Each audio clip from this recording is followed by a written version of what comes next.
My dad yelled at me and said I wasn't important anymore. He didn't want me in our house ever again. My fiancé John backed him up. I left home crying right after finishing high school. My name's Amy. Now I'm 36 years old and work as a farmer. It's been 18 years since I left home. I've spent more time living my own life than I did with my family, and that makes me feel emotional. We used to live in a city. My dad worked in an office and my mom stayed at home. We were a family of 4, including my older brother. My parents always favored my brother because he was the firstborn. He got better food and fancier presents. He'd brag about it and make me feel small. Sometimes I felt really lonely and wished for attention, but my parents never changed, so I stopped trying. The big change in my life happened during the summer of my second year in high school. My brother was busy studying for a tough college entrance exam, hoping to get into a really good university. His practice test scores were bad, so he was always stressed out and took it out on me whenever he could. My parents treated him like he was fragile, being super careful with him, while I got stuck with all the household chores that left me no time to study. Even though I was doing better in school than my brother, they wanted to bring my grades down to make him feel better. It didn't make any sense. Around that time, one of my teachers told me about a program where students could go experience life on a farm for a few days. We'd stay with a family who owned a farm, help with harvesting vegetables, cook together, and just live like country folks for a bit. Despite my family troubles, I decided to join the program. But my dad said, farming is only for people who can't get better jobs, and my mom laughed at me saying, "Are you crazy? You want to do manual labor and get all dirty?" But I didn't listen to them and used my own money to sign up. It was the first time I stood up to my parents, and it turned out to be a great decision. For me, who really wanted love from my family, it was an amazing experience. Working outside in the fresh air of the countryside felt so good, and I finally felt the warmth of a real family. The oldest son in that family, John, was just a year older than me, the same age as my brother. But John was nothing like my brother. He was kind but strong, got along well with his parents, and treated me nicely too. John's parents were really gentle, and even though I was only there for 3 days, I cried a lot when it was time to leave. John's mom cried too, and she said, "You can come back anytime." I promised I would. They said they didn't use their phones much, so I started writing them letters regularly. Before long, John started writing back more often, and it turned into like a diary we shared, and we started dating. It was a pure long-distance relationship without even a single kiss. After my brother didn't get into his first-choice university and ended up in a lower-ranked college, it was my turn to apply for college. But my parents wanted me to get a job instead of going to college. They said it was because girls didn't need education, but really, I think they didn't want me to go to a better college than my brother. Since my time on the farm, I dreamed of being a farmer. I could have become one without going to college, but John was in college, so I decided to go too and study a new kind of farming. Even though my parents and brother tried to stop me, I worked hard every day towards my goal.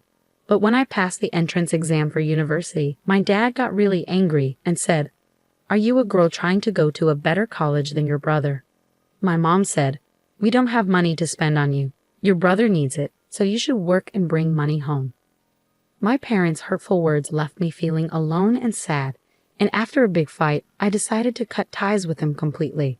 John came to get me from home, and his parents, who were now my in-laws, helped pay for my college. I ended up going to college, and 4 years later, I married John.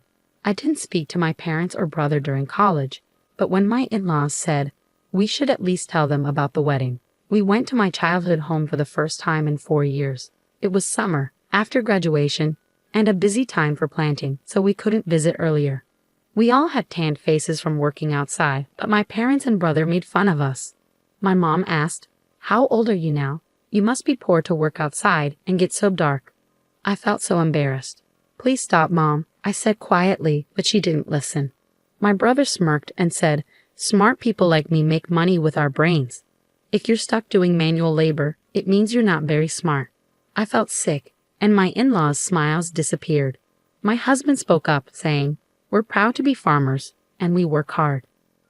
My dad laughed in a mean way and told me, "From now on, you're a stranger to us. You're marrying a farmer who works hard for a living. We're going to pretend you don't exist. Don't come to us for money.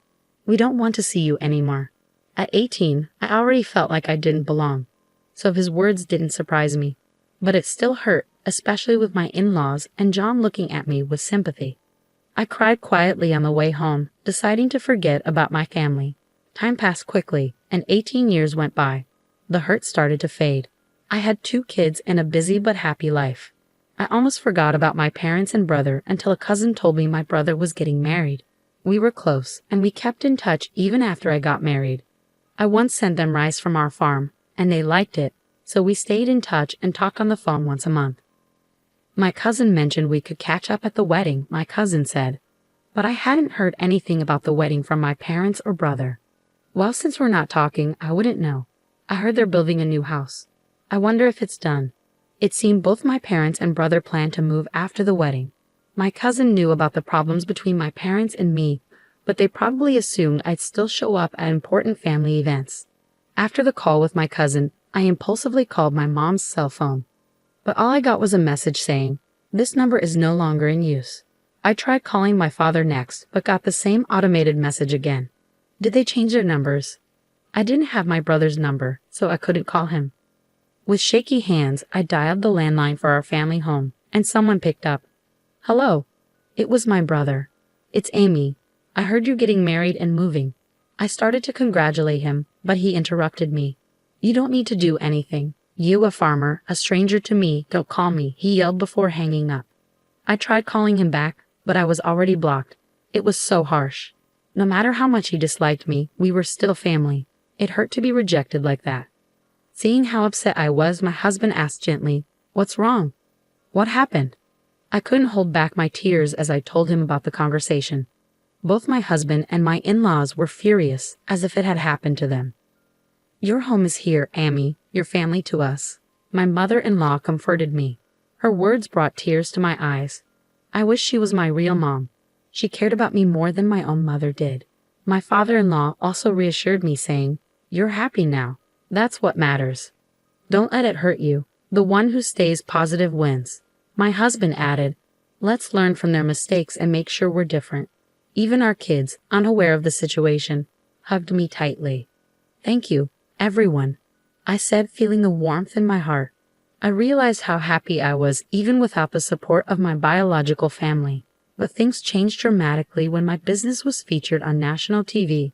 My in-laws were big grain farmers in the American Midwest. They grew lots of fruits and veggies, but some didn't meet standards. I studied food business in college and figured out how to sell the produce that wasn't perfect. I started an online business selling jams, juices, and pickles made from those fruits and veggies. With support from the local farmers union, my business became a hit. Moms loved our safe, homegrown food, and seniors enjoyed the homemade pickles. I hired young women who, like me, married into farming families and unemployed young people. The business grew to $5 million. Our success story got covered on TV.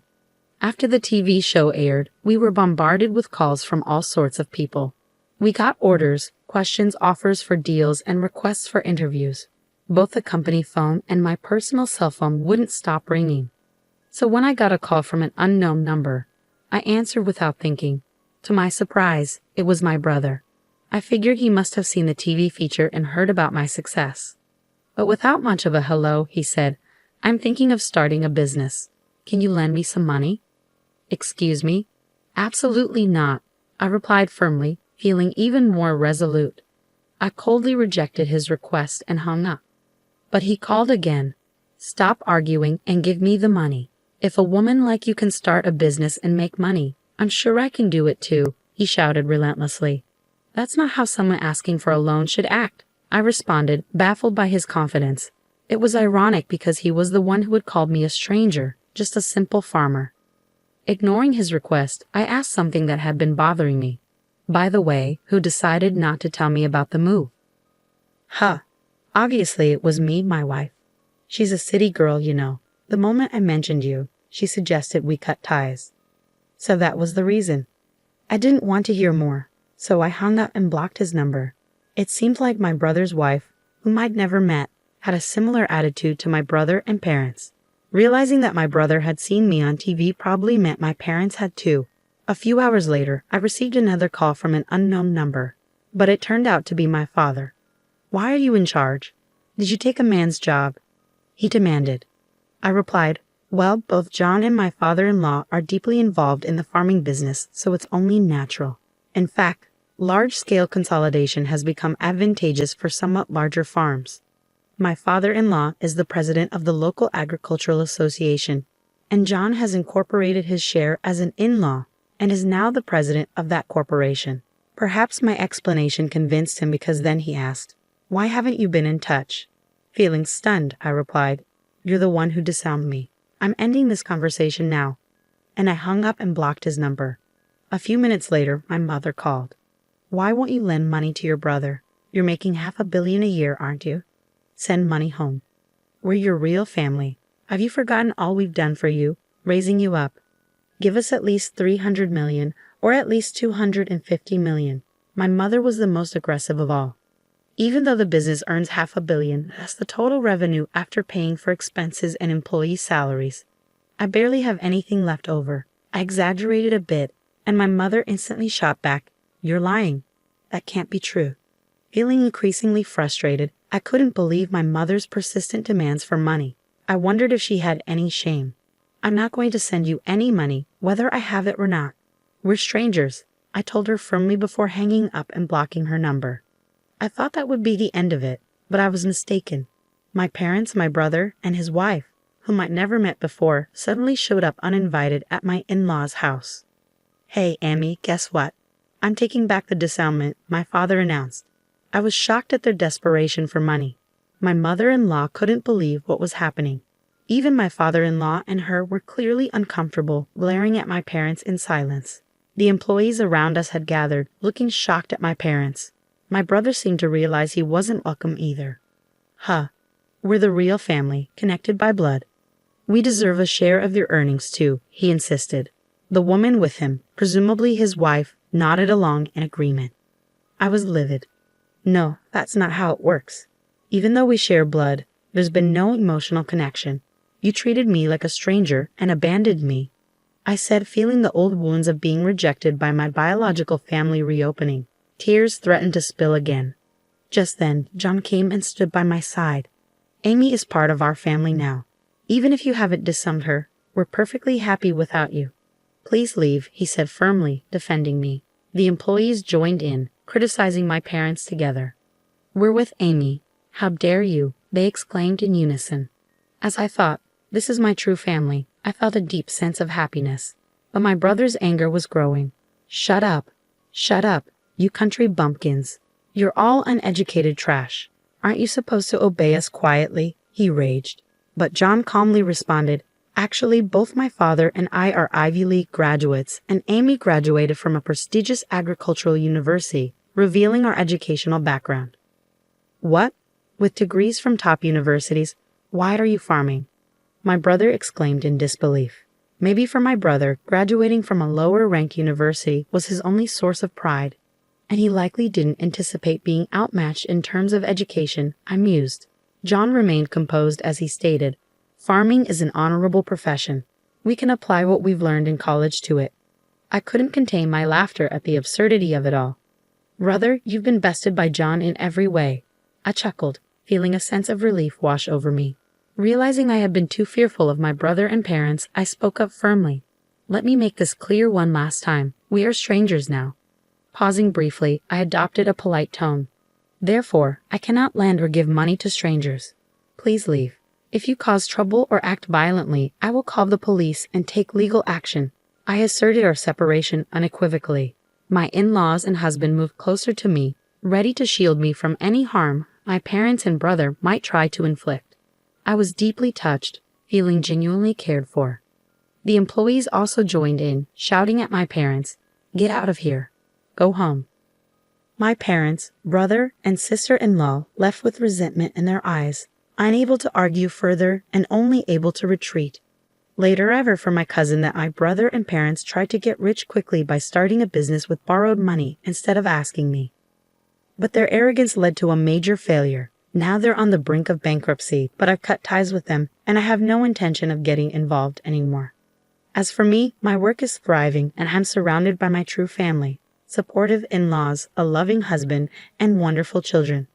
I'll cherish each day, enjoying the happiness of life.